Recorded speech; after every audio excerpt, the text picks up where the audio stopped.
My name is Rachel. I am 29 years old. A few weeks ago, my own family looked me straight in the eye and told me I was too expensive to bring on vacation. It started during a casual evening phone call. My mom sighed and said, "We're broke. We can't afford to take you on vacation this year." Before I could fully process that, my brother laughed through the speaker. It was that familiar, sarcastic laugh he uses when he wants it to sound like a joke, even when it is not. For a moment, I froze. I had spent years helping them with bills, loans, and small emergencies, and suddenly I was the extra cost they needed to cut. I forced a laugh and replied with something polite like, "Yeah, sure, no worries, I get it," because that is what I always do. I told myself they must really be struggling this time, and that missing one family vacation was not a big deal. So I planned a small solo trip to New York using my own credit card points. It was the kind of trip where you count every dollar and convince yourself it will be enough. I thought that was the end of it. Then I got to the airport. Standing in the economy line with my cheap ticket, I heard a familiar laugh behind me. I turned around and saw my mom, my brother, and his kids at the first-class check-in, relaxed and smiling like money had never been an issue. The same brother who told me to stay home so I would not cost them anything now had his kids waving first-class boarding passes in the air. I did not say a word. I just watched, and something inside me finally broke. 2 weeks later, those smiles were gone, and my family was no longer calling me generous. If you want to know how one broke family vacation turned into the end of me being their personal ATM, stay until the end, because what happened next explains why they are not smiling in those vacation photos anymore. To understand why that phone call and that airport moment hit me so hard, you need to know how my family has always operated. I live in Houston. I have a standard 9-to-5 job as a project coordinator for an energy company, and I pay my bills on time. I am not wealthy. I still have student loans and a detailed budget, but I am careful with my money. My parents, however, have lived in a constant state of "we're broke" for as long as I can remember. My dad had heart problems a few years ago and stopped working early. My mom works part-time as a receptionist at a small dental office in the suburbs. My older brother, Matt, is considered the responsible one in my mom's eyes because he has a wife, 2 kids, and a mortgage in a nice area of Katy. That label is almost ironic if you look at his credit card statements, but my mom never does. In our family, there has always been an unspoken rule. If something goes wrong, Rachel will handle it. When the electric bill was overdue, my mom would call with a shaky voice and say, "Honey, they're about to shut it off. Can you help just this once?"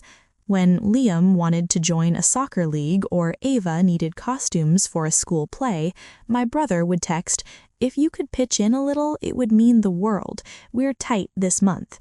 That month somehow lasted for years. I sent money through Zelle and Venmo so often that my banking app started flagging repeat transfers to the same people.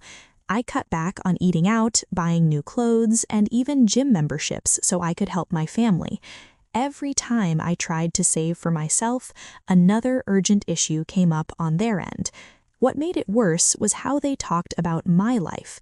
My mom would say things like, "You're lucky you don't have kids yet. You can always make more money." My brother liked to joke, "You're the free one. No daycare, no school fees, nothing holding you back." Free to them meant available to pay for everyone else's life. Over time, I stopped dreaming about big trips. I would scroll through photos of beaches in Hawaii or cities in Europe and think, maybe someday, when my dad's health is stable, when they catch up on the mortgage, when the kids are older. There was always a reason to put myself last. A few months ago, my company announced a slow period, no bonus and no promotions, just the usual paycheck. It worried me, but it also woke me up. I was almost 30 and had never taken a real vacation for myself. That is when I had an idea. Instead of putting my extra money into another family emergency, why not do something for all of us?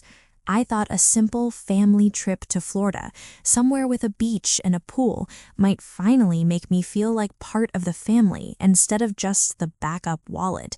So during that casual evening call, before the "we're broke" speech, I said, "Hey, I was thinking, what if we did a family trip?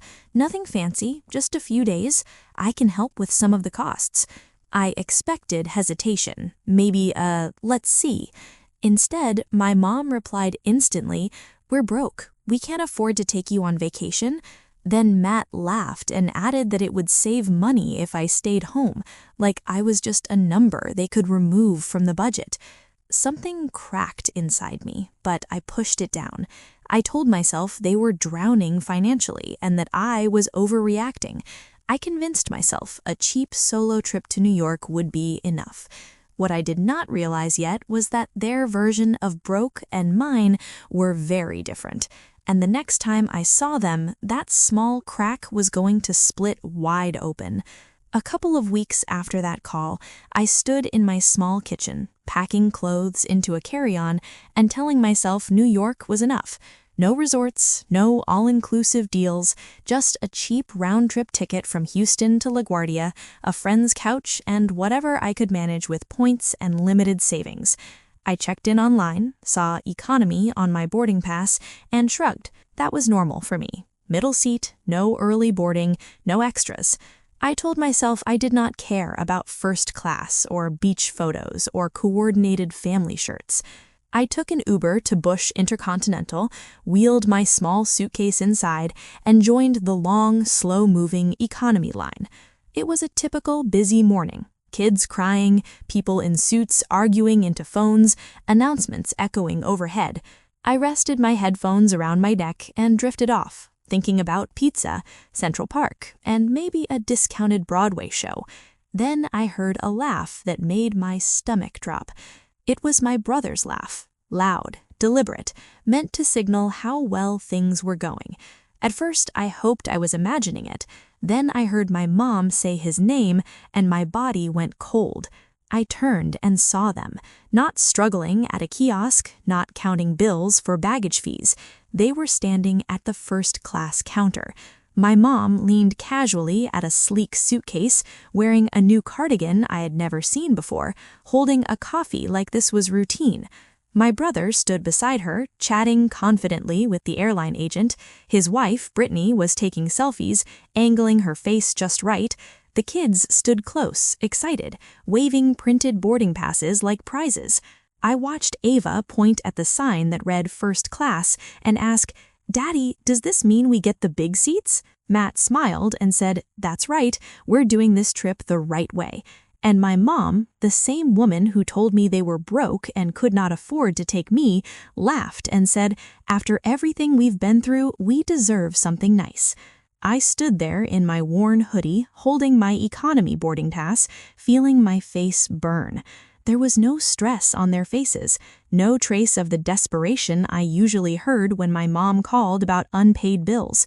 They looked relaxed, happy, polished, like a family from a travel ad. For a moment, I wondered if I was the one mistaken. Maybe something had changed financially in 2 weeks? Then the agent handed them their tickets, pointed them toward priority security, and I saw the destination tags on their bags. Orlando. They were going to Florida, the exact kind of family trip my mom had shut down when I offered to help. My feet moved before my mind caught up, and I turned away so they wouldn't see me. I could have walked over. I could have asked why I was too expensive but first class was not. I could have made a scene. Instead, I stayed silent and let the line carry me forward while they moved easily into the roped-off lane. On the plane, squeezed into a middle seat between a man snoring and a woman tapping endlessly on her laptop, I replayed everything. I tried to justify it. Maybe the tickets were free, maybe it was a miles deal, maybe they did not invite me because they could not cover my share. But beneath those excuses was a simple truth I could not ignore anymore. They could afford to include me. They chose not to. For years, they had treated my money like a shared resource. When it came time for something fun, something worth posting online, I was the first thing removed. By the time we landed in New York, the crack inside me had fully broken open. The city was loud and bright, and my friends were happy to see me, but part of me was still standing at that first-class counter, watching my family pretend I did not exist. I did not confront them at the airport. I did not call them from New York to argue. I waited. When I returned to Houston, the first call from my mom gave me the opening I needed to stop being their backup plan. The heat hit me as soon as I left the airport, but it was nothing compared to the call waiting on my phone. I had not even unpacked when my mom's name lit up the screen. Normally, I would hesitate, brace myself, and answer. This time, I just stared at it. I could still picture her smiling at the first-class counter, saying she deserved something nice. I took a breath and picked up. Her voice sounded overly cheerful at first. She asked about my trip, if New York was fun, if my flight was okay. I kept my answers short and polite. Then her tone shifted into the familiar, fragile one. She said things were tight, that the gas bill was overdue, that the mortgage company had called again. "Do you think you could help out just this once?" she asked. For years, just this once had been constant. This time, my heart did not race with panic. It beat with anger and something new, clarity. I asked her quietly if they were struggling when they booked first-class tickets to Orlando. The line went silent. She tried to play confused, so I told her I saw them at the airport. First-class check-in, Orlando tags, 2 weeks after being told they were broke and could not afford to take me anywhere. She laughed nervously and rushed into excuses. Points, miles, deals, the kids needing something positive, my brother working hard. She said it was complicated. I did not let her redirect it. I told her I wasn't angry about the vacation. I was angry about being lied to and treated like a burden. She tried another angle, reminding me I don't have kids and that I'm independent. She said they knew I would get it, that I would figure something out like I always do. I opened my banking app and looked at the long list of transfers with their names attached. Years of just this once. I told her I understood perfectly. I understood that I had been paying for everything while being told there was nothing left for me. I told her it stopped that day. I said I was done sending money, done covering bills, done being the emergency plan. I had removed my card from their accounts and ended the automatic transfers. She reacted with shock and anger, accusing me of abandoning the family and letting them struggle. I reminded her they had no issue watching me struggle when they excluded me to save money. I told her I was not their bank. If they could afford first class without me, they could afford their own bills without me. She called me cruel. I told her what was cruel was cutting me out when it was convenient and calling it love when they needed my paycheck. She tried to argue, cry, and twist the story, but I did not back down. For the first time, I held my boundary. When the call ended, my hands shook, not from fear, but from release. It felt like setting down a heavy weight I had carried for years. The next day, my brother called, and that was when the real confrontation began. Matt did not ease into the conversation. After that call with my mom, my phone filled with missed calls and messages from him. "Call me back. This is serious. You can't do this to Mom and Dad. Answer your phone, Rachel." I stared at the screen for a long time. It felt like listening to an alarm I had ignored for years and finally deciding not to react. I had already made up my mind that I was not fixing his problems this time. Still, I knew he needed to hear it directly. So when he tried to FaceTime me, I let it ring twice, took a breath, and answered. His face appeared, tense and angry. He did not bother saying hello. He demanded to know what was wrong with me and said Mom was panicking because I was cutting her off. His voice was loud, like he thought volume could force me back into my old role. I leaned back on my couch, hid my shaking hand, and kept my voice calm. I told him nothing was wrong and that I had simply stopped paying everyone's bills. He laughed like I was being dramatic. He reminded me Dad was sick, the mortgage was behind, and the utilities were overdue. He accused me of pretending to struggle when I obviously had money. I explained that I paid my own rent, loans, and medical bills, and on top of that, I had been covering their emergencies for years. That was the money he assumed I just had sitting around. He rolled his eyes and repeated the line I had heard my entire adult life. I did not have kids. I did not understand real responsibility. He listed daycare, school supplies, sports fees, and appointments, then dismissed my life as nothing more than gym memberships and trips. The old version of me would have apologized by then. Instead, I let the silence sit. I told him he was right. I do not have kids, and that is exactly why I am not responsible for his. He looked shocked, like he couldn't believe I said it out loud. He called me selfish. I pointed out the irony. I reminded him that I watched him take his kids on a first-class vacation while Mom told me they were broke. I reminded him that I was excluded from the fun while my money covered the boring parts. I told him that was not responsibility, it was entitlement. He immediately blamed miles, points, and deals. He said the trip was basically free. I asked a simple question. If it was so free, why was there no room for me? Why did I hear, "We're broke," instead of "Come with us"? He avoided the question, blamed timing, the airline, the kids' schedule, and anything else he could think of. Eventually, he snapped and said I would have made it complicated and that they wanted one stress-free trip for the kids. I told him I did not even know they were going. Leaving me out was easy. I only became a problem when I stopped being useful. He sighed and shifted tactics, telling me that regardless of what I thought I saw, Mom and Dad were about to lose everything and that I could fix it. In his mind, my income was already assigned to saving them. I told him I was not a safety net. I said he had built a lifestyle that depended on me bailing him out, and that was his choice, not mine. I told him I was choosing something different. He accused me of watching our parents drown. I told him calmly that I was watching them learn to survive without tying me to them. He said I would regret it, that when Dad's health got worse and Mom couldn't cope, I would have no one to turn to. I reminded him I had never relied on him, but he relied on me plenty. I let him unload every guilt-filled argument he had. When he finally paused, I did something I had never done before.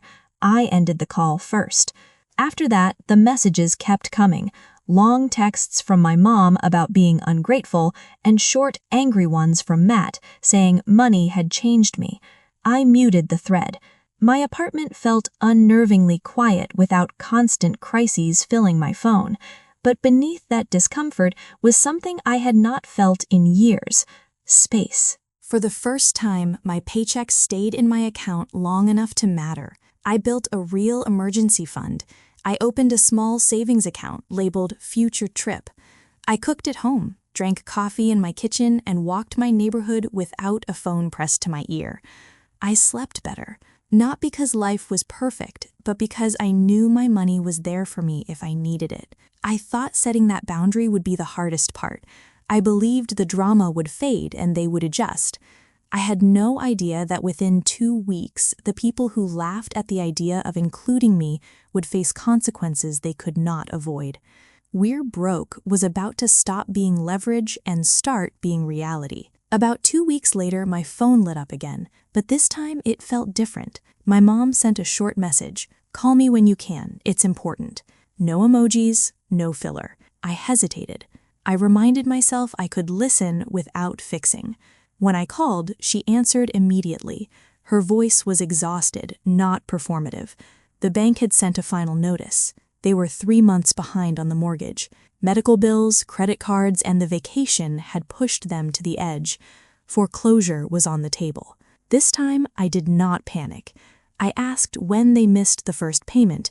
She admitted it had been an issue for a while. They had been juggling cards, waiting on commissions, hoping insurance would cover more. What she did not say was clear enough. They expected me to step in again. I pointed out quietly that they still chose a first-class vacation while the house was already behind. She snapped back that they needed that trip, that everyone was stressed, and that they thought one good week would help. I told her this was not a sudden problem. It was years of spending and counting on me to fill the gaps. She cried harder and reminded me of the house, the memories, my childhood. She said I was the only one who could fix it. That line used to feel like praise. Now it felt like a trap. I told her I understood how serious it was, but the mortgage was not my responsibility. I said they needed to talk to the bank, sell, downsize, or make real changes. I would not drain my future to cover their past decisions. She called me ungrateful and said it would be on my conscience if things got worse. I told her I loved her, but my answer was still no. When the call ended, my hands shook again, but this time there was grief and relief together. The rope between us had finally gone slack. Over the next few days, I started hearing about the fallout from other sources. Family drama never stays contained. A cousin mentioned that Matt was working extra jobs and driving across the city trying to make up lost commissions, but the market was slow.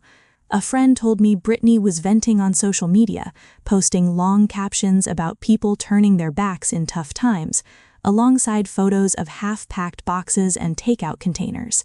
I saw glimpses of Liam and Ava sitting on the floor, surrounded by cardboard, no longer smiling or sporting matching shirts. Their first-class glow was gone.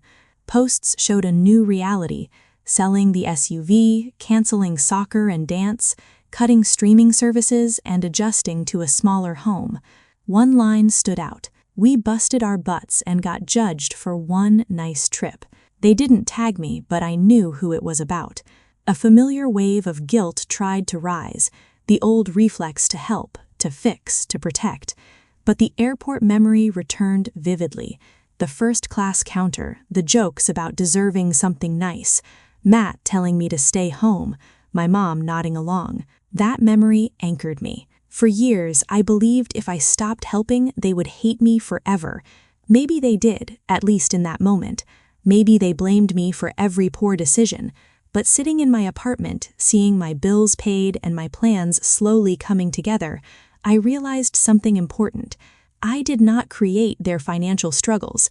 I just stopped absorbing them. The reality they faced now was the same reality I had always lived with. Careful choices, measured spending, and planning for the future. Only this time, I was not the one paying for it. Consequences do not appear all at once. They drip in slowly until everything is soaked. Over the next months, I watched from a distance as the life my family had built on excuses and my bank account started to unravel. My parents sold the house I grew up in.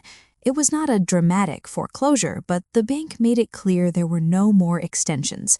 A realtor sign went up, and my mom could no longer frame it as anything but the outcome of their choices. They downsized to a smaller rental in a less desirable neighborhood. Matt and Brittany sold their SUV and moved to a smaller townhome. The kids changed schools. Soccer, dance, and extracurriculars disappeared from their schedule. Social media posts changed, too. No more first-class selfies or "we deserve this" captions, just sporadic updates about hard times. Family members tried to guilt me into helping. An aunt asked, "They're going through so much. Couldn't you help a little?" I gave the same answer. I had helped for years, and they chose not to change. I was choosing not to go down with them. Some people understood. Some didn't, but for the first time I realized their opinions did not pay my bills or shape my future. While they downsized, I quietly built mine. Boundaries stabilized my finances. My credit card balances went down, savings increased, and I even took a weekend trip fully paid in cash, guilt-free. At work, free from the emotional exhaustion of being the family savior, I had more energy. My boss noticed, and I was promoted to a higher role with better pay. One evening, sitting in my apartment with the promotion email open and a confirmed trip to Europe in my inbox, I realized something painful and freeing. I had spent years believing my value to my family was tied to how fast I could fix their problems. Once I stopped, they acted as if I vanished. But I hadn't. I simply stopped existing in their version of the story, where I was the unpaid supporting character. I wrote a new story where I was the main character. Do I feel sad that my parents lost the house? Yes. Do I wish things had gone differently? Absolutely. I would have helped if they had been honest, if they had included me out of love rather than exclusion. That is my line now. Family, to me, is not simply people who share a last name and treat your income like a communal account.